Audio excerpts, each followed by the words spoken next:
Olá, pessoal. Eu sou a Kátia Quedevez, editora da Conexão Safra. Estou recebendo aqui hoje, com o maior prazer, 3 queridos profissionais de ponta. Aqui ao meu lado, Rosemary Ronchetti, nossa jornalista lá do Norte. Prazer te receber, Rose. Muito bem-vinda. Prazer todo meu, Kátia. Obrigada pelo convite. Imagina, eu que agradeço. Fernanda Zandonade, a rainha de Venda Nova do Imigrante. E aí, pessoal, tudo bem? Que bom estar aqui falando do anuário, né? Tá muito quase bom. Saindo aí. Que bom. A gente está aqui batendo um papo sobre o anuário do Agronegócio Capixaba 2024. Estamos na 6ª edição da publicação que a gente considera uma publicação referência aqui no estado do Espírito Santo. E eu estou aqui ao lado dessas minhas 2 colegas, Rosemary Ronchetti, Fernanda Zandonade, e o Danielton Vandermas, que é o gerente de dados da SEAG, da Secretaria de Estado da Agricultura do Espírito Santo. Seja muito bem-vindo. Gente, muito obrigado pelo convite. É um prazer estar aqui hoje para a gente falar um pouquinho sobre o agronegócio do Espírito Santo, que é um gigante nacional, né? Merece todo o destaque. Exatamente. A ideia, eu vou resumir muito rapidamente para rolar a bola para a nossa editora, que é a Fernanda Zandonade. A ideia é primeiro contar para vocês de onde surgiu o Anuário do Agro aqui do estado e pontuar nesse ano um pouco do que a gente está escrevendo, do que a gente vai apresentar, fazer um resumão do que esses jornalistas aqui e as pessoas que colaboraram também com a gente apuraram esse ano. O agro aqui no estado ele é diverso, né? A gente costuma dizer que se você quiser conhecer o agro do Brasil, conheça o agro do Espírito Santo, né? Porque aqui tem um pouquinho de cada coisa. E eu queria começar até com uma discussão um pouco polêmica. A gente vai falar do anuário, certo? Mas eu queria tocar num assunto um pouco conceitual, né? A gente vive num momento assim ainda muito polemizado. E as pessoas elas falam de agronegócio como se a agricultura familiar não fizesse parte desse arranjo. E eu confesso que, como jornalista e como faço parte desse arranjo, me incomoda muito, sabe, Fernanda? Porque a gente sabe, por exemplo, que, Danielton se me corrija, mais de 80% das nossas propriedades rurais são de base familiar. E elas fazem parte do agronegócio, né? Total. Isso é conceitual. Nós não estamos falando de um movimento de direita e nem de um movimento de esquerda. Por que eu estou tocando nesse assunto? Porque quando a gente entrega uma publicação como um anuário, e está lá escrito, tem um aqui para a gente servir como base, está lá escrito Anuário do Agronegócio Capixaba. E as pessoas vêm me perguntar, mas o Espírito Santo não tem agronegócio? Como assim não tem agronegócio? Assim? Né, Fernanda? Tem Só muito, tem, né? É o que mais tem aqui, né? Eu acho que a gente pensa que o agronegócio está lá na roça, né? Está lá em Venda Nova, lá no norte, né, Rosa? Lá em Colatina, não está nada. Está aqui em Cariacica, está em Vila Velha, está em Vitória, está em toda parte. É muito rico o agronegócio capixaba. É muito diverso também, né? Como a Kátia falou, né? Um retrato do Brasil num estado pequenininho. Mas o que me incomoda mesmo, aí vou chamar Danielton para essa discussão, é a questão conceitual mesmo, né? Não, o agronegócio é aquele grande negócio de grandes produtores, né? Que cultivam em grandes extensões de terra, que tem máquinas milionárias, né? É um pouco do que... Vamos tentar colocar o agronegócio de direita e a agricultura familiar de esquerda. Quer dizer, e eu não tenho, de verdade, posição política nenhuma para compartilhar. Eu acho que a pauta não é essa. Mas, assim, conceitualmente, o agronegócio é o segmento no geral. E aí você tem a agricultura familiar, as grandes, as médias, as pequenas propriedades, o arranjo, o segmento de máquinas, de implementos, tecnologia, inovação. Isso tudo faz parte do agronegócio. Então, quando a gente toma para nós esse termo agronegócio, a gente está falando de um setor. Não é isso, Danielton? Exatamente. Kátia, muito bem colocado. O agronegócio ele é um conceito acadêmico, né? Surgiu em 1957 em Harvard por 2 pesquisadores, né, que são referência até hoje para nós, Então, quem estuda o assunto agricultura, agronegócio, sabe dessas diferenças, né? Que, infelizmente, ultimamente tomou um cunho mais ideológico. E, na verdade, o real sentido não é esse. Agronegócio é um conceito acadêmico que diz referência a uma cadeia completa, né, de tudo aquilo que é derivado da produção agropecuária, que a gente chama de agropecuária e seus negócios associados. Então, o agronegócio, por definição acadêmica, ele trata de 4 elos da produção, né? Tudo aquilo é o primeiro. Tudo aquilo que é necessário para poder produzir insumos agrícolas, né, fertilizante, máquinas e equipamentos, implementos agrícolas, tudo aquilo que eu necessito para então poder produzir. Esse é o primeiro elo da cadeia. O segundo elo é a própria produção, a produção agropecuária, né, que vem das lavouras, que vem da produção animal, que vem da silvicultura, tudo aquilo que é a matéria-prima, o nosso commodity, esse é o segundo elo da cadeia. O terceiro elo é o que a gente chama da agregação de valor, que são as agroindústrias, tudo aquilo que passa por uma transformação, sai do commodity e se agrega valor a essa matéria-prima. Seria o terceiro agregado. E o último agregado é o setor de serviços, né? Serviços agropecuários, que é o quê? A parte de logística, a parte de comercialização. Então, esses 4 elos é que formam o agronegócio. E é muita gente, né, para formar isso aí tudo. Pois é, muita gente. É um conceito muito, muito amplo, né? Então, quando a gente fala de PIB, por exemplo, todo mundo fala muito em PIB. O que é a agropecuária hoje em dia, assim, no Brasil? Representa em termos de 4, 5% do PIB. A agropecuária é um dos elos apenas. Perfeito. Quando a gente fala em agronegócio que envolve toda a cadeia, isso se amplia para 25%, 24% a depender do ano. Então, olha a diferença. A gente sai de 5 para 25%. Né? Olha a agregação de valor. Então, o agronegócio ele é mais amplo porque ele abrange a cadeia como um todo. Né? A gente não pode falar simplesmente de um setor isolado. Por isso que a gente trata o agronegócio, Kátia, como esse conceito abrangedor do agro como um todo, da agropecuária e dos seus negócios associados. A gente não pode ignorar os seus negócios associados à agropecuária. Perfeito, perfeito. Então, o termo agronegócio ele é muito democrático, né? Porque ele engloba todo mundo, engloba quem está, né, trabalhando. E aí, gente, é uma questão de conceito e que atrapalha muito, porque quando a gente visita, e eu queria até que a Rose depois falasse um pouco, quando a gente apura as comunidades quilombolas, os povos tradicionais, comunidades de base, todo mundo faz parte do agronegócio. Sim, sabe? Todo mundo.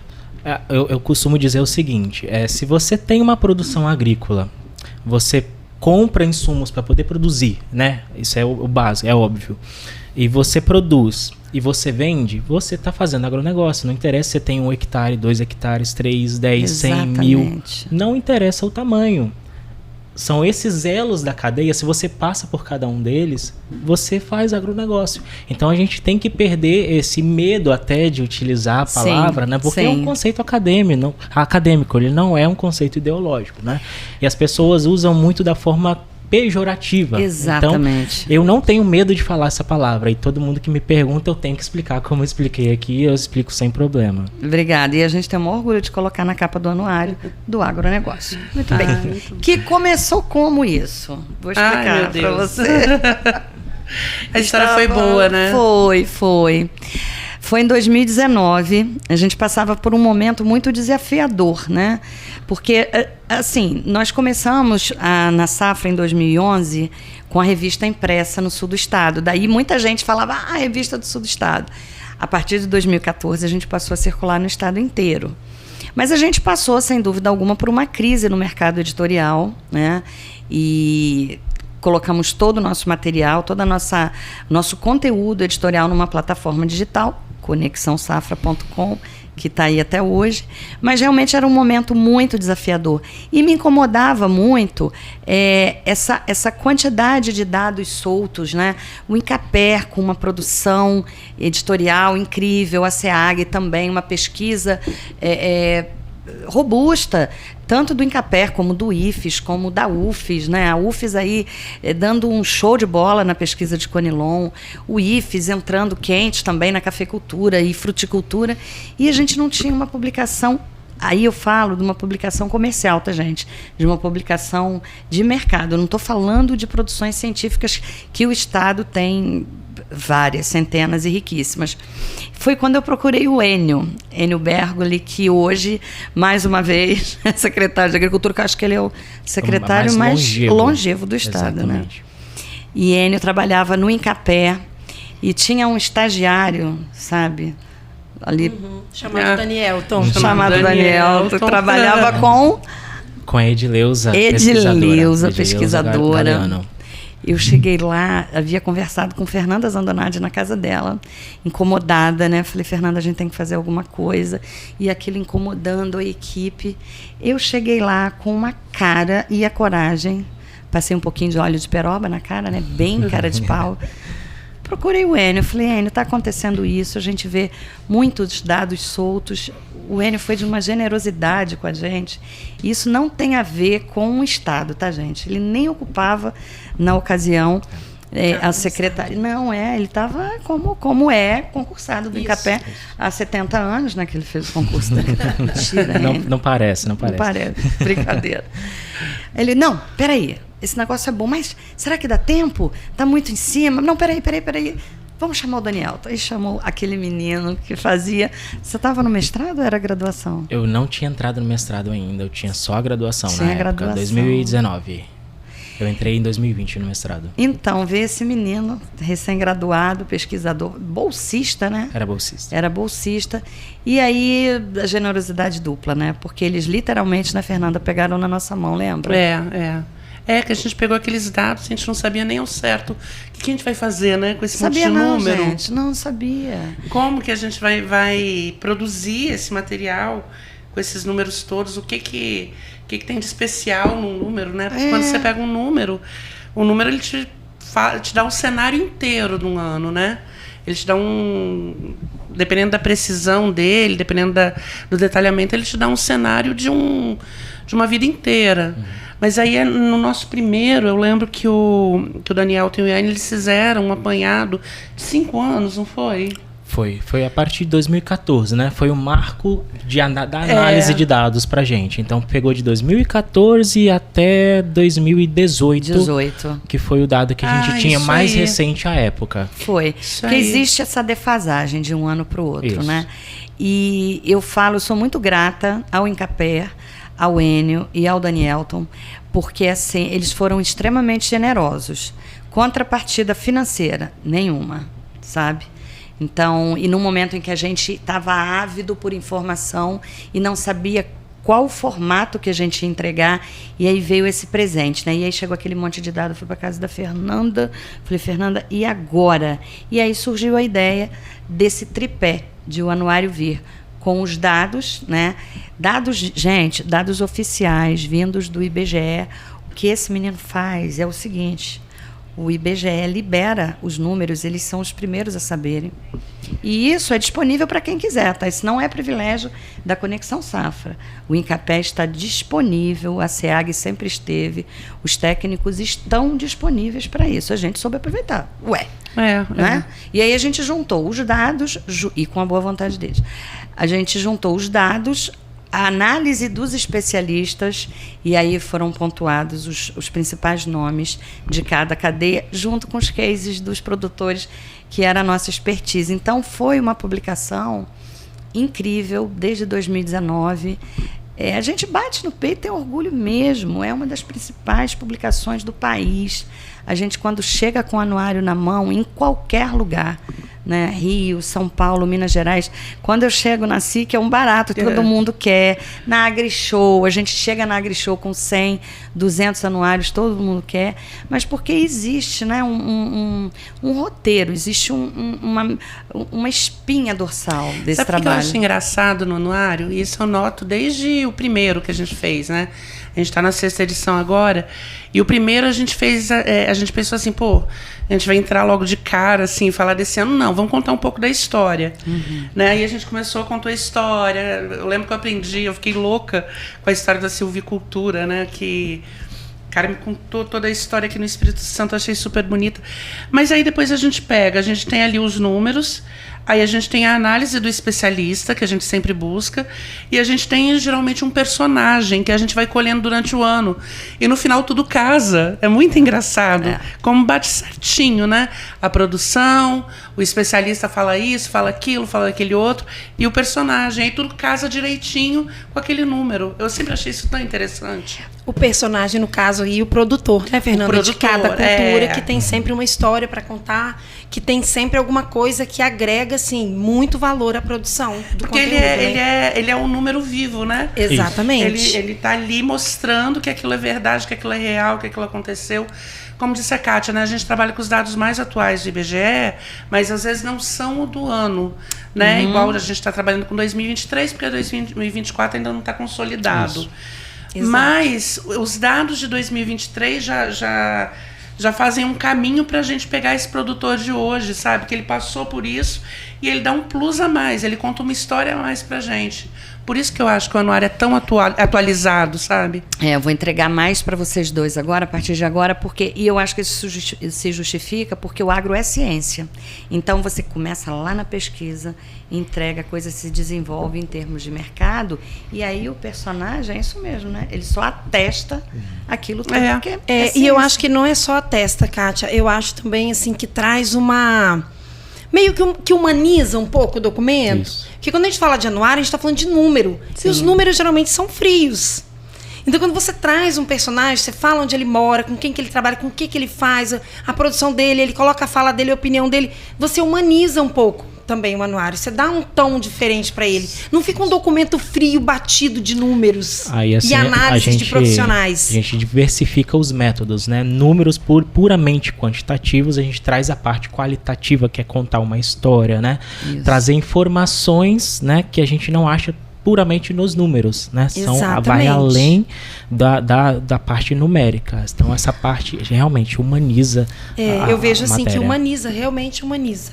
Então vamos perguntar para a dupla aí, Fernanda e Danielton, como está o anuário desse ano? A gente tá doido para saber, né, Kátia? A gente vai entregar esse ano. Tá pulando fogueira aqui também, né, Rosa? A gente tem algumas novidades.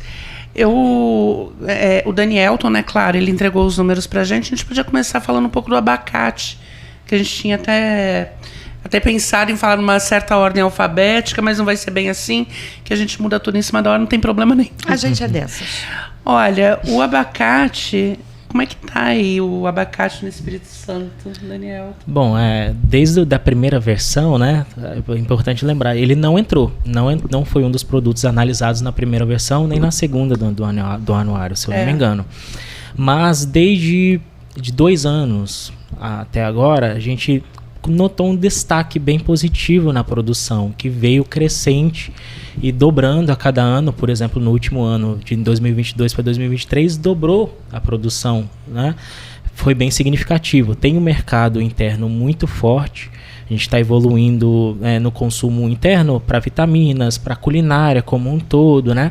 E também cosméticos agora, pois é, o azeite de abacate. Azeite de abacate, né? Então, vários segmentos que a gente vai trabalhando, um conceito chamado árvore de produtos, pega um produto e vê tudo que dá para fazer com ele, né? O PDAG, o Plano Estratégico da Agricultura Capixaba, que foi desenvolvido pelo governo do estado, trata desse conceito. Então, a gente nota esses nuances que não estão sendo mais nuances, estão ficando cada vez mais consolidados. E a produção de abacate, ela veio crescente durante os anos. A gente pega a curva de produção, que vocês vão poder acompanhar no anuário, né? De 2014 para cá, faz isso, o gráfico, né? É bem ascendente. Como eu já disse, em 2022, em relação a 2021, teve mais que dobrou a produção. Em 2023 continua crescente e nós tivemos aí um indicador de 29,5 mil toneladas de abacate produzidos no estado do Espírito Santo, né? Pelo que eu vi para esse ano, teve uma seca, né, no final de 2023 e 2024. que parece que foi na época da florada, alguma coisa. Para esse ano, nesse número que a gente não tem consolidado aí, a gente pode ter alguma surpresinha, porque a gente já vê isso no preço. O preço de abacate, pessoal aí na roça tá falando que tá R$11, 8 a R$11 o quilo. E engraçado, um produtor me falou, olha, se tiver R$2 o quilo de abacate, já ganha. Eu ouvi isso de um produtor. Ele cultivava café. Não vou falar o nome porque eu não tenho autorização. Enfim, ele acabou com o cultivo dele de café em Cachoeiro de Itapemirim e ele só planta abacate e está felicíssimo da vida. Agora, o que ele me disse na ocasião, que eu falei assim, gente, não. Ele não precisa ter tanto cuidado com o manejo, não é? Então, ele, uma como árvore, né? Uma planta resistente. E como ele está já de idade, ele não quis mais, como ele disse, mexer com café. Tem um negócio muito interessante que eu conversei com o pessoal do Abacate do Brasil. E eles falaram aliás, assim... depois a gente faz um parênteses sobre o abacate do Brasil, tem uma para contar. Ah, legal. Que eles falaram o seguinte, que a nossa produção aqui no Espírito Santo ainda é daqueles pezões de abacate, que você tem que ir lá com vara, aí o abacate cai no chão, quebra, abre, machuca. Ele falou assim que a tendência agora vai ser aqueles pezinhos menores de abacate. Ele falou principalmente porque na roça você vai subir no pé de abacate, você cai e se machuca, acabou sua produção, porque a maior máquina do campo é o homem, né? Perfeito. Você vai colocar um empregado, um funcionário, além de machucar uma pessoa, né? Colocar em risco uma pessoa, tem uma série de coisas que podem acontecer aí com o próprio proprietário. Então ele falou assim que a tendência agora são aqueles pés menores, por isso da poda é muito importante, e abacate irrigado. Ele falou que o futuro é esse. Pezinho pequeno que você vai tirar com a mão, ali seu abacatinho, que ele vai sair lindo e irrigado. É isso aí, Daniel. É mais ou menos isso, né? A gente não pode deixar de falar também do doutor abacate, né? O avocado, né? Que é geralmente para exportação, mas no mercado interno também tem um preço muito, né, com valor agregado, e pode ser uma alternativa também para os produtores de abacate, né? Novos e os que já estão na cultura também. Eu vou colocar na tela, depois a gente vai fazer uma edição, a gente vai colocar a nossa ilustração do nosso mascote abacate, porque a gente tem, ficou muito bonitinho. Pessoal da Abacates do Brasil está muito empolgado com o Espírito Santo. E o pessoal do Abacates do Brasil está fazendo um trabalho, eles estão querendo muito, né? Chegar aqui no Espírito Santo, estão de olho na gente. Que bom. Que bom, que bom.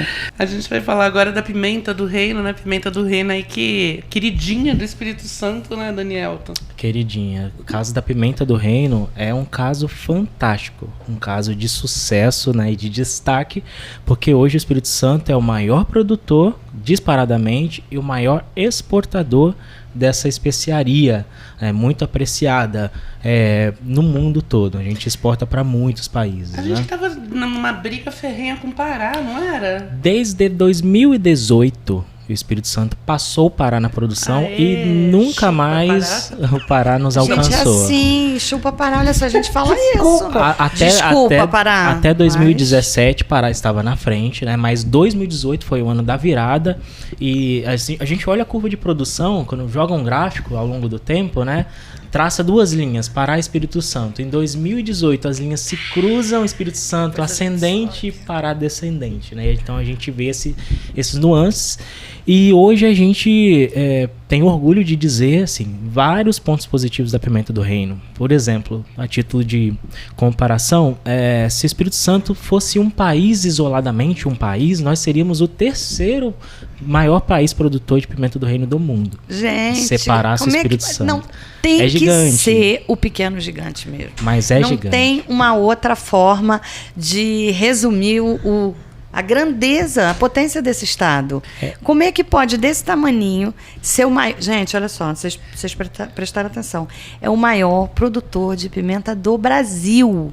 Do Brasil, e um dos maiores exportadores do mundo. Com mais de 60%, para ser mais exato, mais de 60%. Nossa. 61% da produção brasileira de pimenta do reino vem do Espírito Santo. Desculpa, Fernanda. Chupa, Pará. Nada contra os paraenses, por favor. É porque a gente aqui torce pelo capixaba, não adianta. Gente, se a gente começar a falar esses Pegou números isso, todos... hein? Ó, se Espírito Santo fosse um país, seria o terceiro maior produtor de pimenta. Se fosse um país, seria o segundo maior produtor de robusta. Segundo ou terceiro? Segundo atrás de Vietnã. Por enquanto. Aí deixa eu fazer uma piada. Chupa, Rondônia. Não, brincadeira. Aí você fica pensando, daqui a pouco a gente vai ter uma insurreição aqui por causa do agronegócio e a gente vai ser culpada, porque a gente vai virar um país. Gente, olha só. Mentira, tá, gente? Não, é tudo piadinha que faz sentido. O Enio outro dia falou, eu acho que foi no podcast da FUCAP. E gosto demais da FUCAP também, a galera lá é muito bacana. O poder do Brasil é o agronegócio. As pessoas, o mundo tem medo do Brasil por conta da nossa potência. Por quê? E aí, eu vou ter que chamar o Enio para cá, gente, também. Qualquer hora tem que chamar o homem para falar também de exportações e disso, mas eu vou plagiar ele aqui escancaradamente. Você imagina, existe pesquisa aqui no estado e no país, existe condições da gente plantar e cultivar no mesmo espaço, ou até em espaços menores, e, sei lá, dobrar, triplicar a produção. Estou falando besteira, Danielton? Não, a gente tem potencial para isso, sim. Né? Então, assim, não é ter medo, né? Mas respeitar, ter respeito com os nossos produtores, com a nossa economia, principalmente com a nossa produção, né? Porque é um mercado que alimenta o mundo. Exatamente, assim, volto a repetir, a Pimenta do Reino no estado foi um caso de sucesso, está sendo e acredito que vai continuar sendo por muito tempo, né? A Pimenta do Reino hoje ela é o terceiro produto em maior geração de divisas de valor na comercialização internacional dos produtos do agronegócio do Espírito Santo, né? Só perde para o café e para a celulose, depois a Pimenta do Reino. Gerou no último ano mais de R$1 bilhão de renda para os produtores rurais, né? A gente está falando do valor bruto da produção agropecuária, né? Que a Pimenta do Reino teve essa participação e ela é muito considerável, né? Mais de R$1 bilhão que fica a renda que fica nas propriedades rurais dos produtores de Pimenta do Reino, né? É legal o Daniel falar disso, porque para a gente que é lá do norte, a pimenta é muito forte lá. São Mateus, maior produtor, depois vem Jaguaré, Rio Bananal e se espalha ali pelos municípios da região norte. E a pimenta ela surgiu como uma segunda opção de renda ao café. O norte que tem o café como estrela, né? A pimenta veio e virou uma segunda renda de muita propriedade rural. Será que alguma já virou primeira? Em São Mateus, com certeza, né? Em São Mateus, eu acredito que sim. É o polo da produção. A gente tem, assim, uma organização agora dos produtores, né? Muito profissional mesmo. Recentemente surgiu a BSA, que é a Brasília Spice Association. Isso, ia falar disso agora. Né? Que esteve com a gente, inclusive, em São Paulo, no Fruit Attraction, que a Secretaria subsidiou um espaço para as nossas especiarias capixabas, inicialmente, né? A gente levamos exportadoras de gengibre e de pimenta do reino. Nenhum dos eventos, né, que teve a origem em Madrid, né, o Fruit Attraction de Madrid, veio para São Paulo, foi esse ano, aliás, em 2024, em abril. Nós estivemos lá, levamos os produtores, empresas daqui do Espírito Santo, né, para poder fazer negócios. E nós já tivemos bons resultados, né, de lá para cá, né? Então, tem uma organização hoje muito mais profissional do setor como um todo. Tem o quê? Isso foi acho que outubro desse ano. Eu fui a um evento em Jaguaré, quase 1.000 pessoas. O fórum, nossa, tá gigante. Foi quase transmitido 1.000 pelo pessoas YouTube. E assim, a BSA, você vê que eles já começaram, né, bem organizados, fortes, Sim. Com parcerias de várias empresas, a própria Coabriel também fazendo parte, a Copibac, lá a turma do Erasmo, todo mundo junto, muito bacana, aquele movimento. São duas pessoas ali, o Frank e o Aureliano. São duas pessoas incríveis, sensacionais, né? Militantes mesmo. Sim. Fiquei muito impressionada. Eu vi alguma matéria, não sei se foi alguma matéria que a Rose fez, que eles têm que trabalhar muito manejo agora, né? Por causa do mofo. É isso, Rose? Você lembra de uma matéria dessa? Eu li en passant. Ao longo deste ano, nós produzimos na Safra, né, 2 matérias com temas bem bacanas sobre a pimenta do reino. Uma delas, que vai estar inclusive no anuário, que é a questão de estudos. Tem uma pesquisa sendo desenvolvida pelo Fortac, Turma do IFES, né? Turma do IFES de Alegre muito envolvido, professor Sávio, né? E eles estão com uma pesquisa sobre os tutores vivos. É muito comum você encontrar lavouras com o tutor vivo. Aí tem quem use com o NIM, tem quem use com a moringa. E aí eles estão agora estudando. O tutor vivo é realmente bom para a produção de pimenta? Se é bom, por que é bom? E se é bom, qual que é o melhor? É com a moringa? Uhum. É com o NIM? Então, eu achei isso bem interessante. Os estudos já estão, né, assim, quase que pela metade e com resultados bem positivos, assim, que favorecem o tutor vivo, até mesmo pela questão da sustentabilidade. Né? Porque ele é sustentável e, né, reduz o sol nas plantas, conserva o solo mais úmido, tem toda uma questão, mas ainda está em estudo. Ouvi dizer que fixa o nitrogênio também, favorece, exatamente, né? tem um monte de vantagens, até para o próprio produtor trabalhar. Ele trabalha bem mais na sombra do que no sol, porque tem a árvore, tem, Sim. Né, diminui custo com irrigação, enfim, isso tudo é o que a gente vê os produtores falando. Agora, essa pesquisa vai apontar exatamente se é bom, por que é bom e qual é o melhor tutor vivo. E a outra coisa foi essa questão do investimento em lonas. Aquela lona, uma lona que eles estão colocando esticada embaixo dos pés de pimenta. Meu Deus, essa matéria sua deu acesso pra caramba. Muito acesso. Impressionante. A gente deu em primeira mão, inclusive na Safra, que é um produtor de Pinheiros que começou com esse trabalho, que ele vai evitar que a pimenta, ao ser colhida, que ela caia no chão, que ela vai ter contato com o solo. E eu acho que mantém a umidade também, não é? A lona. Mantém a umidade do solo? Isso. Não é só na hora da colheita, Fernanda. não? Eu acho que é na hora da só na hora da colheita. Isso. Semelhante ao café, puxar com na café, lona. Né? Isso em termos de sustentabilidade é super vantajoso, né? Nossa. Vai diminuir tempo de colheita, vai facilitar, vai diminuir a perda, porque não vai ter pimenta caindo no chão, não vai ter pimenta ficando para trás na lavoura.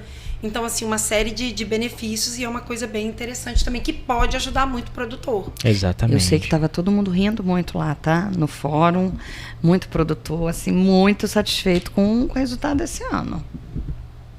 Os dados demonstram isso? Nossa, claro que sim. Nossa, se a gente pegar 2014, o que era a pimenta do reino no estado, né?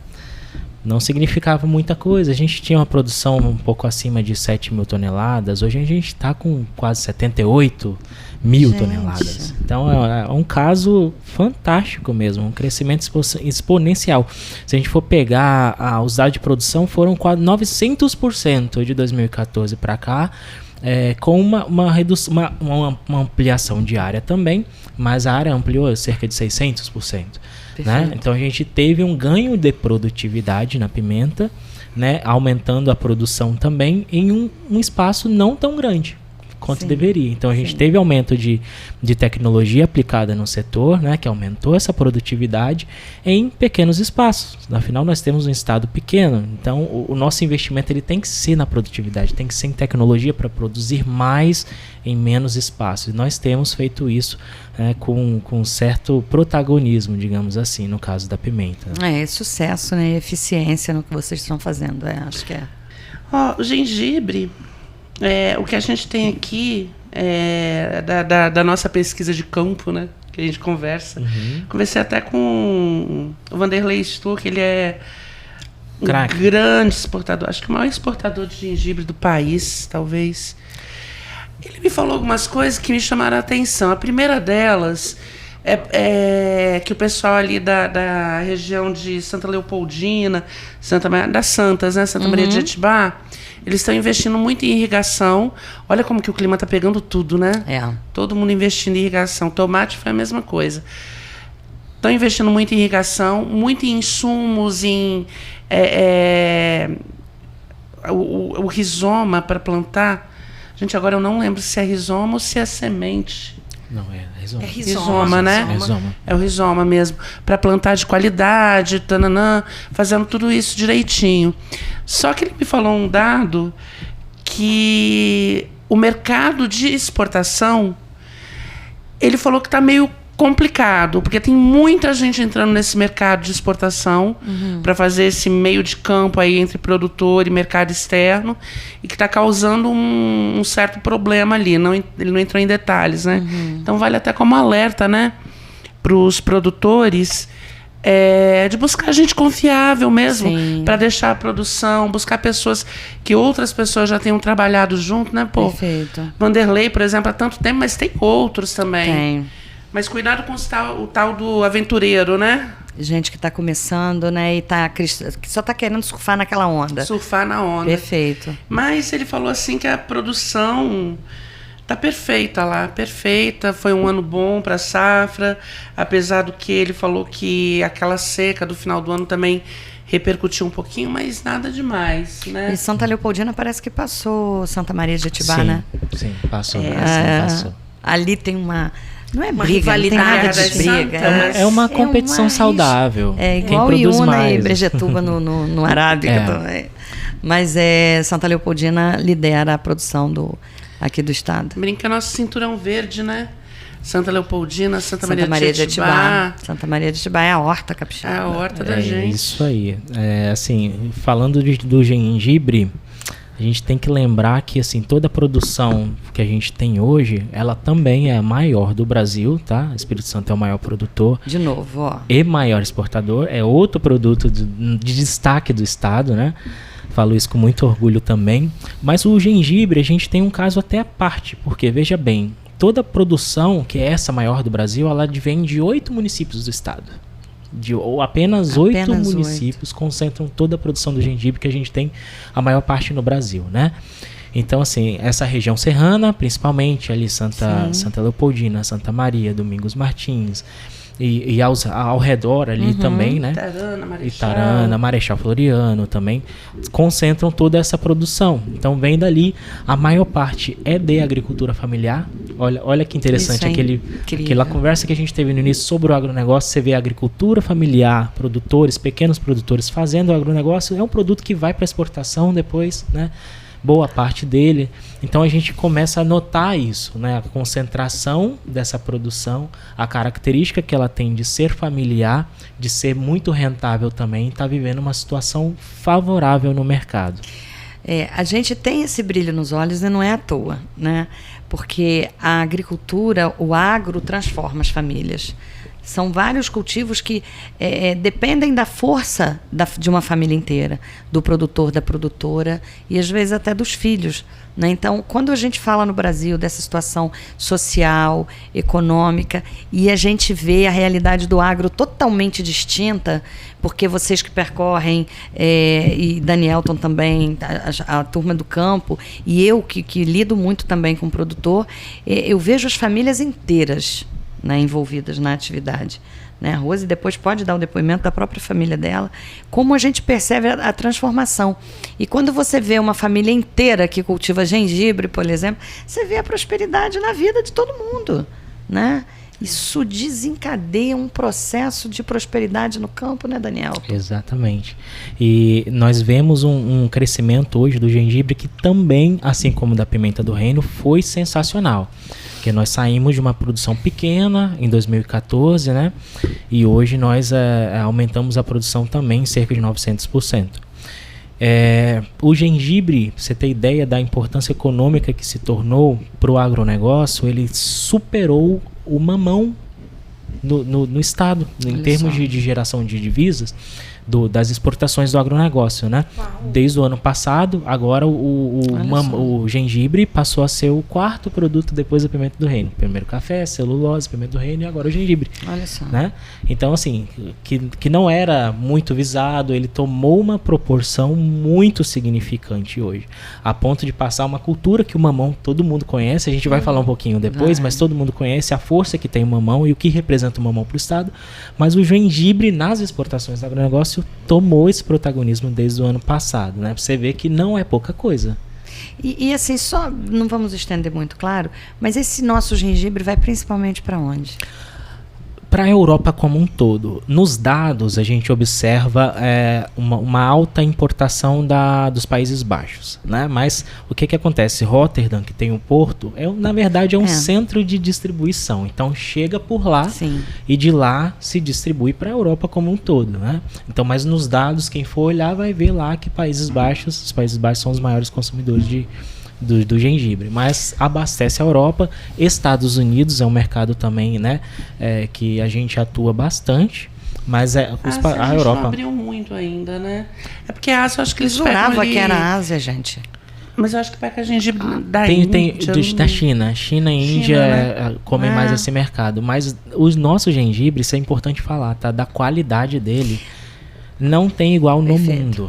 Então todos preferem o gengibre brasileiro. Não tem igual pela cor, pelo tamanho. Porque se você compara um gengibre chinês e um gengibre brasileiro, é nítida a diferença. O nosso, ele E temos mascote. Daqui a pouco vou colocar na tela. Temos o nosso mascote do gengibre. Então, não é puxando o saco. A gente pode bater no peito com orgulho e falar, nós temos o melhor gengibre do mundo. Anota isso. É uma das pessoas que fala nós temos o melhor gengibre do mundo. É isso. Agora vamos falar dos números do cacau. O cacau também, que é super resiliente, né? Passou pela vassoura de bruxa, enfrenta a seca, enfrenta calor, enfrenta a chuva, mas está aí crescendo, né, Danielton? Exatamente, um crescimento assim muito resiliente, né? Depois de tudo que passou pela né, erradicação, muitas lavouras. Mas de 2014 para cá nós tivemos um ganho de produtividade muito significativo, né? Nós tínhamos lá em 2014 menos de 200 quilos de amêndoa por hectare sendo produzidos. Hoje nós temos quase 800, então saiu de menos de 200 para 800 agora nos dados mais recentes de 2023, né? Outra coisa que chama atenção é que é o seguinte: a produtividade aumentou, a produção também aumentou e a área ela diminuiu. Ou seja, nós estamos fazendo mais, produzindo mais em um espaço muito menor. Teve uma queda significativa na área. Então, essa área está sendo destinada para as outras culturas e a gente está otimizando esse espaço, né? É importante falar que o Espírito Santo é o terceiro maior produtor de cacau do Brasil, né? Depois de Bahia, Pará, né? Nós também temos no estado um arranjo muito significativo para exportação de produtos minimamente processados do cacau, dos derivados do cacau, um chocolate também, né? E é significativo para a pauta exportadora do estado, nos produtos do agronegócio. O cacau, juntamente com os derivados, a amêndoa exporta pouca coisa, mas é o 7º produto em geração de divisas para a gente. Então tá entre os 10 principais produtos das exportações do agronegócio. Então é bem significativo. E a rainha do cacau aí, o que tem para dizer? Amêndoas de qualidade também, né, Daniel? De qualidade, nós temos chocolates premiados em Paris, né? É importante falar isso. Lá do norte, lá de Linhares. Isso, Linhares. É bacana quando se fala do cacau também, que a gente teve a vida toda assim no Espírito Santo, né? Cacau, Linhares. Sim. Linhares continua com essa hegemonia, né? E produzindo aí mais de 60% de todo o cacau capixaba. 68%, exatamente. Mas a gente já vê de uns 3 anos para cá, não é, Daniel? Exato. Outros municípios sem nenhuma tradição em produção de cacau, como Colatina, como Rio Bananal, como São Mateus, que estão aparecendo nessa produção de cacau. Você vê esse pessoal, os produtores participando de eventos do cacau, buscando conhecimento, as mulheres do cacau que estão nesses municípios. Meu Deus, essas meninas do que estão nesses municípios. Que projetaço. Fazendo crescer. Exatamente. Para complementar, Rose, você falou da expansão dos municípios. Hoje nós temos 50 municípios no estado produzindo cacau. Nossa, olha muita isso. coisa. Exatamente. Muita coisa. Exatamente. E em conversa com o pessoal da ACAL, eles me disseram que assim, o estado já tem mais ou menos 40 agroindústrias processando o cacau. Aí me lembrei da Cacau Fest que a gente foi outro dia. Cacau Fest. Gente, a gente viu cada coisa.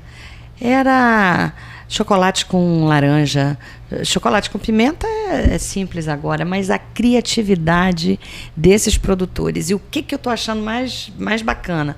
Que está acontecendo a mesma coisa que acontece com o café. Então, é o produtor quem beneficia, cria a marca do chocolate e ele mesmo comercializa. Então, assim, a agregação do valor daquele produto vai lá para cima. Eles Exato. brincam. É impressionante. E ali você vê a mão do trabalho da força feminina. Exatamente. Né? Muito, muito legal. Mulheres do Cacau, um beijo enorme, porque a gente adora aquela turma, né? A gente um trabalho adora muito aquela interessante turma. mesmo, assim, que resgatou muitas mulheres, inclusive, né? Empoderou, Muitas. digamos assim, as mulheres do agronegócio. Assim, já até para o material desse ano do anuário, o pessoal do Fortac, também do IFES, tem um trabalho lá de formação de pessoas interessadas em aprender a fazer o chocolate. Então, estão capacitando as pessoas para que elas não só produzam e vendam a commodity, a amêndoa, mas para que elas beneficiem e agreguem esse valor que a Kátia está falando. Então, gera outra renda para a família, gera mais oportunidades, né? E você engloba mais pessoas na produção, né? Porque Exatamente. aí os filhos, né? Os agregados ali da família, você precisa dar... Aí eu acho que tem o Senar, que também tem um papel super importante, que é trabalhar nesses produtores a questão da gestão. Você começa a ver novos negócios sendo criados a partir daquele cultivo. Então, você já sabe que você precisa ter um manejo importante da tua lavoura, mas também da qualidade, não só no que você está apresentando enquanto produto, né? Porque o teu produto final já não é mais a amêndoa, ela é um chocolate, ela é a cafeteria que vende o teu chocolate. É aquele conceito que eu falei da árvore de produtos. O que se dá para fazer da amêndoa do cacau? Recentemente, eu fui a Linhares, foi na semana passada, visitei algumas lavouras de cacau e uma delas desenvolveu uma aguardente de cacau.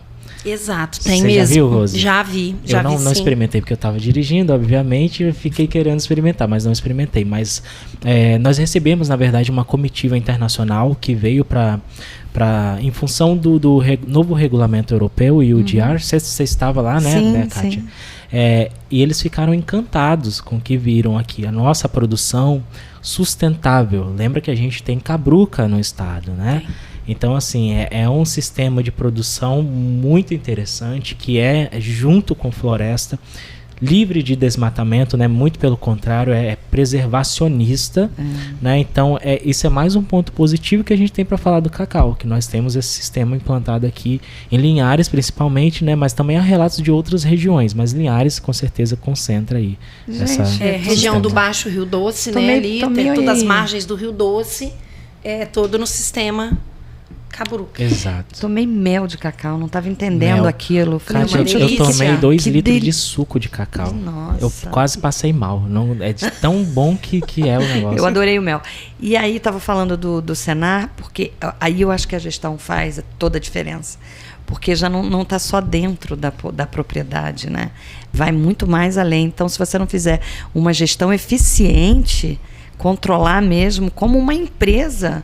Gente, desanda tudo. E graças a Deus, está dando tudo certo. Porque literalmente é uma empresa a céu aberto. Total. Não é pra brincar. Agora a gente podia entrar um pouquinho, né? Aproveitar o gancho do Danielton.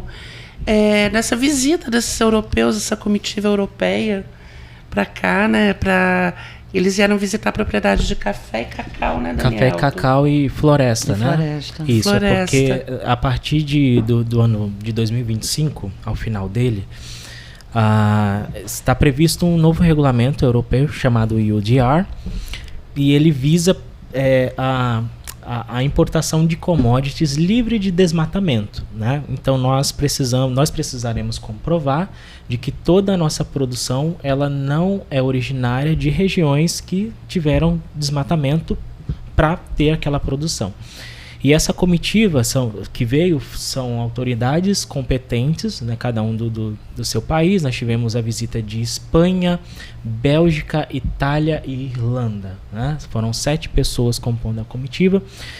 Quem organizou isso foi o Michel Teste, lá da SEAG, né? Inclusive, Michel, obrigado e parabéns, tá? Porque foi uma pauta importantíssima para nós, como Estado, né? Porque acontece que vem um novo regulamento, nós precisaremos atender, né? Mas só que nós aproximamos quem é que tem o peso da caneta, para poder ver, olha, conheça a nossa produção, olha como que nós estamos fazendo. Né?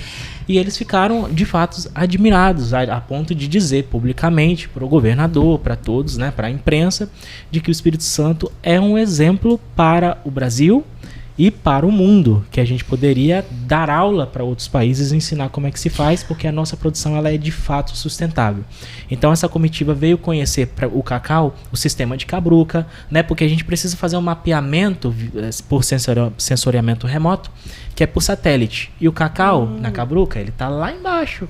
Então quando passa o satélite, não vê que aquela região que tem a floresta também tem o cacau. Sim. Então a gente trouxe eles aqui para ver como é que funciona esse sistema de produção, para quando chegar um cacau lá fora e vai lá, esse cacau veio de uma região de floresta, então teve desmatamento? Não, pelo contrário. Não teve, pelo contrário, ele está sendo produzido aqui de um sistema muito sustentável.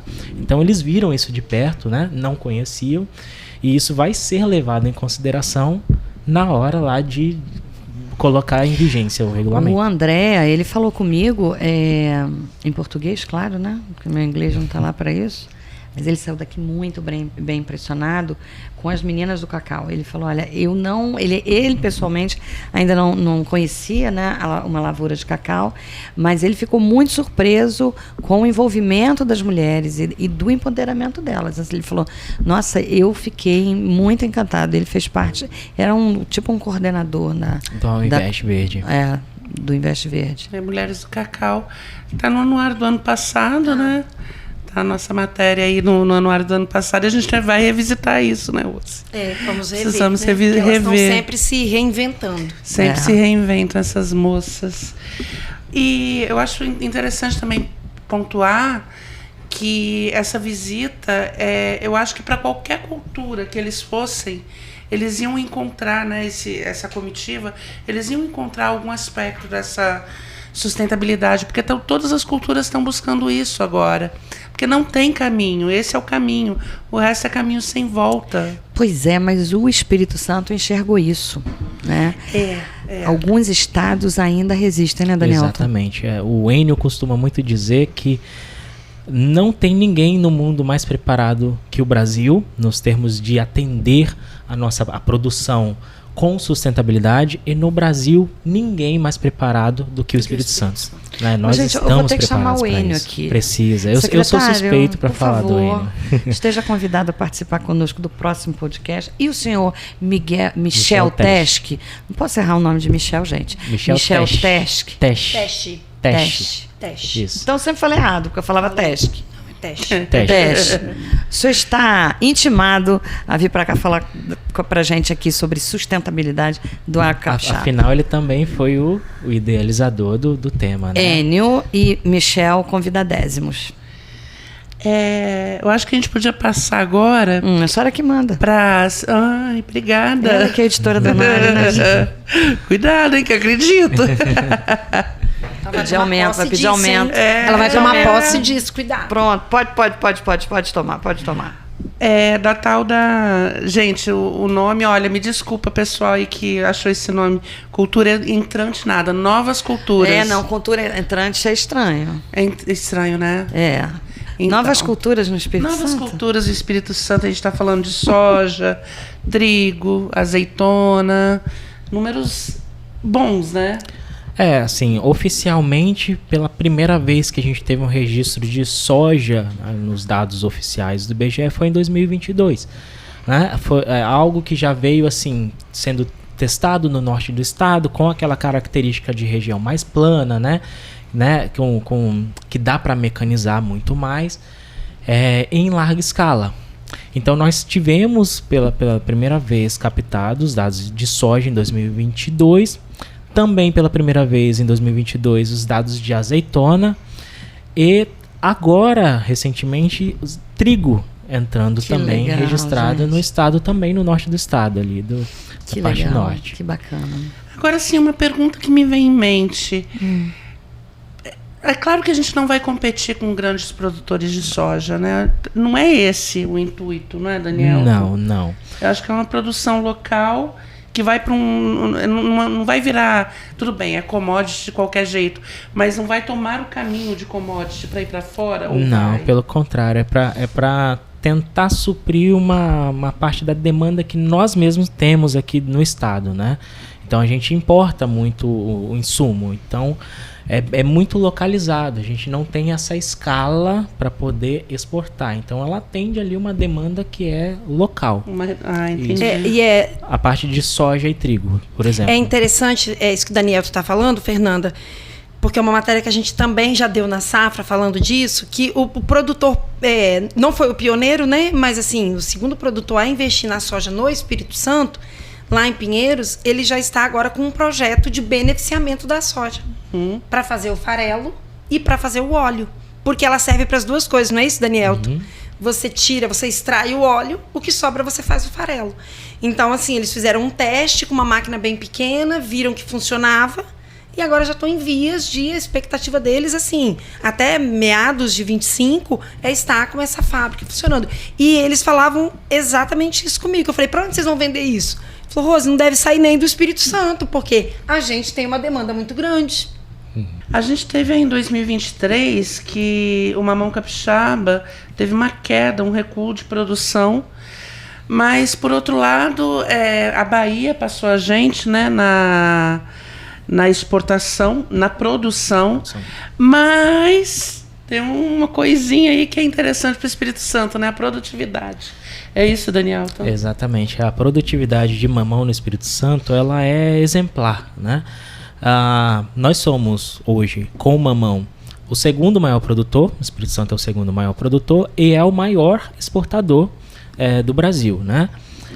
Bahia, que é o principal produtor hoje, né, com os dados oficiais de 2023, Bahia passou um pouquinho só acima a produção do Espírito Santo, né? Só que tem um detalhe importante, Fernanda, Kátia, que para a Bahia ter essa produção levemente superior do Espírito Santo, precisa de quase o dobro da área que nós temos de mamão no estado, né? Olha só. Então, para começar, o nosso estado é um estado pequeno, em limites territoriais, né? A Bahia é gigantesca, como é, mas nós temos um investimento em tecnologia para produtividade, produtores altamente profissionais, que é um setor organizadíssimo, que é o mamão, né? É um setor de destaque e o Espírito Santo sempre vai ser referência nessa área, né? Mesmo a Bahia sendo o maior produtor em quantidade, que é levemente superior, nós somos mais otimizados em relação à produção por ser altamente profissional, né? Nós temos produtores Eu acredito grandes. Que por ter produzir mais em menos espaço, talvez também o preço da produção fique mais em conta, né? Você tem um produto, você não tem tanto espaço para olhar, mão de obra é cara, né? Acredito que insumo, você vai adubar mais mamão. Quer dizer, o preço ali para o produtor é melhor, né? O custo de produção é menor e o produtor pode receber um pouco mais, tem mais retorno para ele, acredito, né? Exatamente. E a gente trabalha geralmente com duas janelas, né? O mercado interno para o mamão é o principal, na verdade, né? Toda a nossa produção, somente cerca de 5% é exportada. E o resto, que é muito mamão, fica onde? Fica aqui, mercado interno, fica no Espírito Santo, abastece o Brasil como um todo também, né? Então, assim, você pode reparar, vai no supermercado, olha lá a etiqueta de rastreabilidade. Muito provável que ele venha de Linhares, de Pinheiros, do norte do estado, né? Eu fui em São Paulo no mês passado, fiz questão de olhar no supermercado, o mamão vinha de Linhares. Então, assim, esse mercado interno do mamão, ele é muito interessante pra gente. Tá num preço bom também. O ano passado, pro mamão, teve um preço que foi, né? A gente chegou no supermercado, assustou um pouquinho, porque tava muito interessante o mercado interno. Tanto é que reflete um pouco, né? Quando o mercado interno está mais interessante, reflete um pouco nas exportações, que exportam um pouco menos para abastecer o mercado interno. Então a gente tem essas diferenças que fazem parte do mercado. É uma cadeia muito potente lá no norte, né, Rose? Muito potente. Muito. Os dois únicos packing houses que a gente tem no estado estão no norte, né? Um em Pinheiros e um em Linhares. Não sei se tem algum Linhares outro. tem pelo menos dois, né? Tem o GBP, tem a Frutimel, só em Linhares. Essas duas, e Pinheiros lá tem a outra também. A Norte Fruit. Bora pra cerejinha do bolo, bora falar de café. Olha ela. Olha, chega a Tanta brilha. coisa, né? Olha, café, Capixaba venceu o prêmio, entrou em Bolsa de Valores, foi sucesso de exportação. O pessoal aí, ó, tá tudo andando de carrão, quem vende café, que o preço tá lá em cima. O produtor de conilon tá rindo à toa. Oh, coisa boa. Eu sei, eu andei com seus irmãos. A minha amiga aqui, colega de trabalho, tem 2 irmãos produtores de conilon. Os meninos estão tudo assim, Eu vi. Que bom. Verdade. Mas assim, vamos aos fatos, Danielton. Produção. Primeiro a gente tem que saber como é que foi o ano em termos de produção. Falando de safra, né? A gente teve uma produção um pouquinho superior no conjunto de produção arábica conilon como um todo. Um acréscimo na safra, mas se a gente pegar isoladamente, por exemplo, temos cerca de 10 milhões de sacas de café conilon em 2024 e 4 milhões de sacas de arábica, né? Setor produtivo. Nas exportações, nós estamos voando alto. E o dólar está alto. Agora mais ainda. Que maravilha. O ano não acabou. O ano ainda não acabou. Nós estamos já em dezembro. Se a gente pega, analisando as exportações do agronegócio de janeiro de 2024 até outubro, que foi o último dado recente que a gente tem, nós tivemos apenas para o café arábica conilon como um todo 1,7 bilhão de dólares. 1,7 bilhão de dólares. Então Entrando é muita pro coisa. produtor ou no Espírito Santo? No Espírito Santo como um todo, né? Para as exportadoras, que consequentemente pagam os produtores. Né? É uma cadeia. É uma cadeia. Então, o café representa das exportações do agronegócio 59% desse valor gerado, né? Somando aí até agora 2,9 bilhões de dólares das exportações do agronegócio como um todo. Então o café vai ser agora a 4ª vez em 2024 que ele vai ficar à frente da celulose, que a celulose historicamente, desde o início da série histórica, sempre foi o principal gerador de divisas no estado, né? A gente pega desde 1997 até 2020 foi o principal gerador de renda, até 2019, perdão. Em 2020 e 2021, pela primeira vez, o café ficou à frente da celulose, pela primeira e segunda vez, pela terceira em 2023 e vai ser a 4ª em 2024. Então, o café superando um produto que é histórico. Seja um sucesso, né? Em termos de geração de divisas. Né? Então, o café está voando nas exportações e o nosso conilon, né, é quem puxa tudo isso. Nós somos o principal produtor hoje, com cerca de 70% da produção nacional. E da exportação também, mais ainda, né? Nós temos um perfil exportador maior do que os outros produtores, né? Nós temos aqui instaladas no estado grandes exportadoras, em Linhares é um polo produtivo. E nós somos referência no conilon. Então, café foi realmente sensacional falando de produção e exportação. Linhares lidera a produção de conilon, né? Isso. Coladinho com o Rio Bananal, né? Passou o Rio Bananal, mas Isso. foi por uma diferença muito pequena, assim, né? E Una passou Brejetuba. Iuna passou Brejetuba. Na produção de arábica. Mim, que briguem mais e aumentem mais. Ah, que bom, é verdade. É uma briga boa. Isso. Explica pra gente a entrada do conilon na bolsa, na B3. O conilon na B3, ele traz pra gente assim, uma segurança um pouco maior. Segura a volatilidade dos preços, né? Tem certo congelamento para contratos futuros, né? Isso ainda é muito recente, foi implantado esse ano, a gente precisa avançar um pouquinho nesses quesitos ainda, mas são cenas dos próximos capítulos que a gente vai ver. E sinalizações positivas. Sinalizações positivas. É um marco, né? Pro conilon capixaba sendo comercializado na Bolsa de Valores. Isso fala por si só, né? E essa equiparação das alíquotas de ICMS do esse é arábica e conilon, né? Sensacional. É assim, é fruto, Kátia, de um estado muito organizado. Não é qualquer estado que consegue abrir mão de arrecadação para poder, né, devolver isso para os produtores. Porque a gente está falando disso, de redução de imposto. Exatamente, né? O governador Renato Casagrande teve esse compromisso, né, juntamente com os outros componentes dessa cadeia que brigaram para fortalecer os nossos produtores capixabas, porque afinal de contas isso retorna num médio prazo. Perfeito. A gente consegue, inclusive,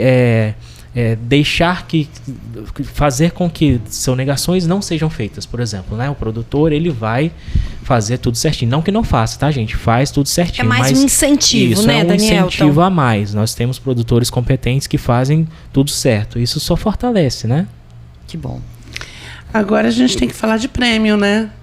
Gente, que cafezinho bom nosso, hein? Que cafezão, né? Que cafezão nosso. É cafezão. E aí eu gosto de... O meu olho chega a brilhar, né? Porque quando a gente fala de café, é um tema muito próprio do capixaba, né? Muito próprio do brasileiro. Mas quando a gente fala de cafés especiais, a gente já vai para um outro patamar, né? A gente está falando de agregar o valor lá na propriedade, mas principalmente de conquistar um mercado diferenciado, que não é o mercado de commodity, que está ótimo também. A gente está falando, né, desse sucesso do café enquanto Estado, enquanto commodity, ok. Que bom que seja assim.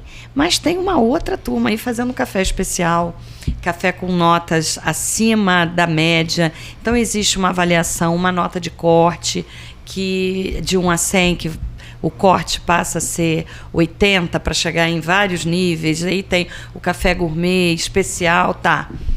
Mas vamos falar de como o produtor capixaba saiu vitorioso esse ano, né? Eu participei da Semana Internacional do Café, lá em Belo Horizonte. É uma grande vitrine para os nossos cafeicultores e a gente literalmente passou o rodo. Há uns 2 anos atrás, acho que foi 2022, Rondônia estava num momento ótimo. A gente trouxe para casa dos 5 primeiros lugares, eu acho que só um. Né? Saímos literalmente lá com cara de caneca. E esse ano, quem saiu com cara de caneca foi Rondônia, porque a gente trouxe foi tudo. E isso é muito legal, porque no Conilon, por exemplo, Ney, eles falam do canéfora, né? Da espécie canéfora no geral. E a gente tinha lá os robustas amazônicos disputando com a gente, pau a pau, e aquela doideirada que é o nosso Conilon. Então, quando a gente vê o trabalho de uma cooperativa como a Café Sul, que é uma cooperativa pequenininha, de Muqui, com 180 cooperados, sabe, levando o primeiro lugar, levando o terceiro, acho que levando o quarto e o quinto, porque foi Dona Neuza, o esposo, o seu Luiz Cláudio, o Thales, o filho, e o Lande, o César Lande, marido da Ana Lúcia, que é pertinho ali de Muqui, é Jerônimo Monteiro, e levou o Canéfora do ano. A gente vê como que um trabalho de anos funciona. A Café Sul, ela abriu mão de um plantio de uma cooperativa de muitos cooperados. Aquela cooperativa chegou a ter 450 cooperados. E há alguns anos atrás ela fez um corte. Ela optou para que os cooperados fizessem parte do Fairtrade. Então, quem é cooperado Café Sul tem que obedecer os rigores da certificação Fairtrade. E aí você vê essa galera sendo reconhecida nacionalmente, é bacana demais. Bacana demais. Aí eu vejo também a Kícia Dalorto, lá do norte, sim, de Linhares, lá do Flor de Lis, fazendo um trabalho incrível, que não é só para ela, né? Investindo em torrefação, né? Para ela e para terceiros. Exatamente. O Flor de Lis hoje, ela montou uma torrefação e ela está torrando os cafés ali da região, montando a Proconilon, que é uma associação que reúne, se não me engano, 5 municípios de lá, incentivando os cafeicultores, os produtores de Conilon, a fazer Conilon especial. Desculpa, Kátia, peraí. Desculpa. E aí eu vejo ela tendo uma torrefação, atendendo a produtores locais também, de vários municípios ali, e montando essa associação, a Proconilon, que engloba 5 municípios da região. Em prol do quê? Da qualidade do Conilon. Né? Aquele café que era café ruim, era veneno, só servia para fazer tinta, né? E agora está ganhando o mundo. Então é muito interessante. Eu provei cada café que nem foi premiado, gente. Quando a gente fala de Coffee of the Year, e aí a gente fala de o Caparaó, por exemplo, que no Arábica também se despontou, seu Paulo Roberto, de Divino de São Lourenço. Quando que Divino de São Lourenço e Jerônimo Monteiro iam virar campeões nacionais de café, sabe? Mas é a mesma história. Caparaó está à frente no Arábica por uma organização daqueles produtores. Aí você vê o que aconteceu há 20 anos no Caparaó, lá com a família do seu Protásio, do seu Lacerda, né? Começando a acontecer com uma moçada lá no norte, né? Então, galera do Caparaó hoje, eles chegam em bando, né? Celebrando o quê? Um café do Caparaó, o café Arábica de qualidade. É o café do Caparaó. Essa marca ganhou o Brasil, ganhou o mundo em função da organização dos produtores. O Estado está junto, o Sebrae, o Senar, as cooperativas, está todo mundo envolvido, né? Sebrae da forma como apoia, o Senar da mesma forma, as cooperativas de outra forma, o governo ali sendo esse apoio, né? Esse guarda-chuva. Mas, bicho, é a organização dos produtores. E a agricultura familiar, em grande parte, também, total, né, Kátia? E aí, quando eu vejo isso, começando esse movimento lá no norte, com o pessoal do Procanilon, eu falo, opa, eu já vi isso acontecer, né? E aí eu vejo a Júlia, advogada, com um menino pequeno, carregando no pracique, com o café dela, né? Produtora de Iconha, fazendo um café maravilhoso, era onde eu ia falar, a gente acaba se perdendo. Tomei um café do Gilberto de Iuna, do Hélio Moreno, nem se fala, de Ibatiba. Aí vem vários nomes assim que passam na minha cabeça, eu falo, caramba, não é uma família só, não é um produtor só, sabe? É esse movimento que está contagiando quem está na ponta e que está transformando isso. Daqui a pouco, 17 e 18 de janeiro, vai ter o Conexão com o Caparaó. Cara, eles colocam um leilão onde a safra realmente a saca, ela é realmente arrematada a 23, 26 mil reais. Porque para divulgar o café do Caparaó. E eu realmente fiquei muito impressionada, né, quando vi esse movimento em especial do Conilon, né? Porque antes a gente via os meninos do Venturim, eles, né, praticamente sozinhos lá, o Lucas e o Isaac. E hoje eu já pioneiros, né, Kátia? Pioneiros nesse trabalho. E aí eu já vejo aquela gente toda saindo de Linhares e caravana de Linhares. E isso é muito bom. Isso é muito bom, sabe? Eu estou muito entusiasmada. E hoje, a gente está gravando esse programa hoje, depois da premiação dos Cafés Especiais do Espírito Santo. É uma outra vibe. Aí você fala, cara, mas nem foi a galera que ganhou o COF, né? O COI que ganhou o COF, que me embolei aqui. Volta aí, Valade. E nem foi a galera que ganhou o COI que ganhou os Cafés do Espírito Santo. Santa Teresa foi muito bem hoje, né, com cafés incríveis. Eu falo, está vendo? Pipocou lá no Caparaó, nas montanhas do Espírito Santo, em Linhares, lá no norte, mas Santa Teresa também. Então você percebe, né, essa potência que é o café capixaba, que está presente em quantos municípios, doutor Danielton? Cerca de 68. 68 Uau. municípios, né? Então eu acho que não é só a produção, né? Não é só realmente o que se ganha em termos de produtividade, mas o que isso significa na vida dessas famílias. E é muito legal você visitar eu falo que emociona muito porque você visitar um produtor e 10 anos depois você ir de novo e você vê o cara com casa, com um carro bacana, com um filho formado, com um filho que já estudou agronomia Já e voltou.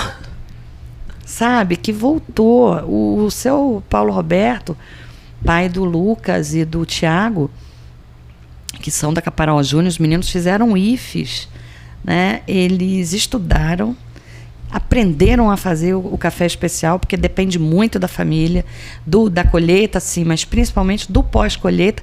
Os meninos voltam e falam, pai, vamos fazer um café melhor? E o cara, da primeira vez, foi a segunda vez que ele foi na SIC, a primeira vez que ele escreveu o café, ele ganhou como o melhor café do Brasil. Entendeu? Assim, é o improvável, você vê o improvável acontecendo toda hora, Não é possível. Foi lá e aconteceu. Mas isso não é possível. Aconteceu de novo. Mas não é possível. Aconteceu de novo e de novo. Então, não é por acaso, né, gente? Não é acaso. Trabalho. É muito trabalho. É um trabalho que, inclusive, vem de muito tempo. Como você já bem colocou, o que era o Café Conilon há 10, 20 anos atrás? Né? Exatamente. Pouco valorizado, pouco para não dizer quase nada, né? E tomou a proporção que tomou hoje, graças de fruto de um trabalho muito intenso. O Incapé teve um protagonismo nisso, né? Antigamente, o Incapé trabalhava praticamente sozinho. Hoje nós temos muitas instituições parceiras que também colaboram com esse trabalho, né? Mas o as próprias prefeituras, né, Daniel? Tem alguns municípios, também. Basta a gente ver o que pipocou de concurso de qualidade em tudo quanto é município. Exatamente. Pinheiros, lá no norte, foi um dos pioneiros, assim, iniciativas de prefeitura, porque o mais antigo no norte foi foi a Coabriel, que começou já tem bastante tempo. Sim. Mas iniciativa de prefeitura, primeiro foi Pinheiros, aí veio Linhares, aí veio Marilândia, aí veio Rio Bananal, aí vem Soretama, que já fez 5 anos seguidos, né? Então as prefeituras também têm um papel importante nisso, tem dado esse apoio também. Tem, e a gente não pode esquecer de Venda Nova, né?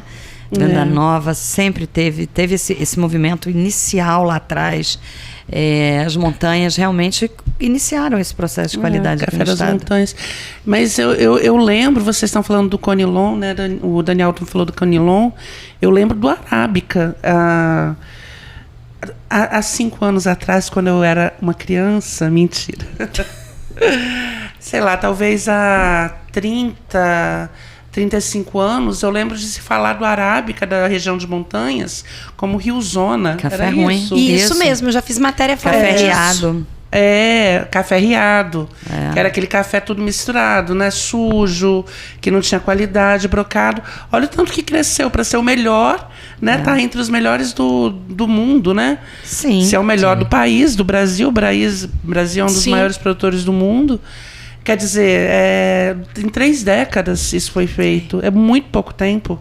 É muito trabalho, é muita pesquisa, né, Daniel? Muita melhoramento genético, é trabalho, é dedicação desse povo que se dispõe a aprender, fazer um café bom, a dar um bom ponto de torra. Pois é, isso daí é muito importante, né? Porque às vezes um trabalho todo é perdido na torra. Na torra. Porque não tem a técnica certa, porque não sabe, porque... Tá, e a importância de ter uma assistência técnica, assistência gerencial também, para poder, né, gerir a propriedade. E, assim, é um trabalho muito difícil, Rose, você ter a pesquisa e gerar essa pesquisa. Fazer com que essa pesquisa seja aplicada em campo. Chegue na ponta, né? Esse processo, ele demora um tempo para acontecer. Naturalmente, ele demora, né? Mesmo com muitos incentivos. Mas nós conseguimos, né? Temos trabalhos de pesquisa fantásticos. Nós temos uma gama de pesquisadores no Incapé, por exemplo, né? Uma instituição de renome no estado que é referência. E afirmo, o Conilon não seria hoje o que é se não fosse o Incapé. Todo esse trabalho, esses resultados que nós estamos vendo hoje, se deve muito ao Incapé até hoje, né? Que foi pioneiro, né, nesse segmento do Conilon. Não tem como falar do Espírito Santo sem falar de café. Isso é impossível. É fato. É impossível. Não dá para falar do café. E pra gente o Conilon ele é o mais representativo, mas se a gente pegar Conilon e Arábica em conjunto, em 2022, por exemplo, representou mais de 50% do valor bruto da produção do estado. Ou seja, de todos os produtos que a gente tem, muitos produtos, né? Nós temos uma diversificação tremenda. Então, mesmo entre todos esses, mais de 50% dessa renda rural ela foi do café. Ela veio do café, né? Como eu já mencionei também, as exportações, o café liderou todas elas. Então a gente está falando assim de um segmento que economicamente ele tem um peso muito importante no estado. A gente ainda vai conseguir mensurar isso melhor, depois a gente entra em mais detalhes, que está sendo desenvolvido, é um projeto de pesquisa que é financiado pela SEAG via FAPES, em parceria com o Instituto Jones, que eu estou coordenando lá na SEAG, né? Que é para desenvolver o desempenho, a avaliação de desempenho do PIB do agronegócio capixaba. Lembra daqueles segmentos que eu falei? Sim. Dos 4? Insumos, produção, agregação de valor e serviços. A gente vai mensurar o quanto que o PIB do agronegócio representa no PIB do estado. Né? Dessa é forma a gente vai legal. ter uma informação mais rica, precisa. mais precisa de quanto que é esse setor que é gigante, de quanto de fato ele contribui economicamente para o estado. É uma parceria com o Instituto Jones, né, que tem a expertise econômica de fazer isso, em parceria com a SEAG, que tem a expertise de campo do agronegócio. Então a gente vai unir esforços, né? Foi um interesse muito do secretário Enio para tocar essa pauta. O Pablo abraçou também, para Pablo Lira.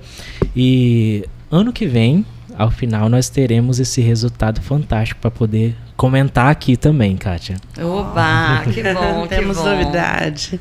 Que bom. Bom, gente, acho que só lembrando, né, pro pessoal que a gente só colocou aqui alguns destaques, mas tem muito outras matérias, outras culturas também, né? Banana, abacaxi, enfim, todas aquelas que eu já falei. Outros artigos, né? Muita gente boa tá escrevendo no anuário. E certamente mais pra frente a gente vai voltar com mais um bate-papo desse, né, Kátia? Ai, muito bom. Obrigada, Fernanda. Danielton, muito, muito, muito obrigada mesmo, mais uma vez. Rose, minha querida, obrigada. Vlad, beijo. Vlad está aqui com a gente, por trás das câmeras.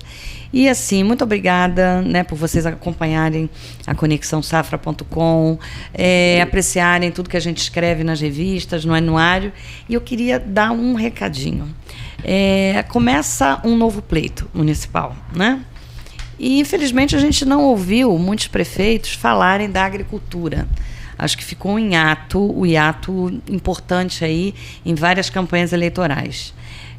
Cuidem das suas secretarias de agricultura, sejam protagonistas nesse segmento também, porque a maioria dos municípios capixabas tem no agro a sua maior importância. Então, a saúde e a educação é importante, mas o agro move esse estado. Então, a gente se despede hoje com esse recadinho carinhoso para os prefeitos e para os secretários, para que vocês cuidem bem do nosso agro nos próximos 4 anos e para frente. Obrigada, turma.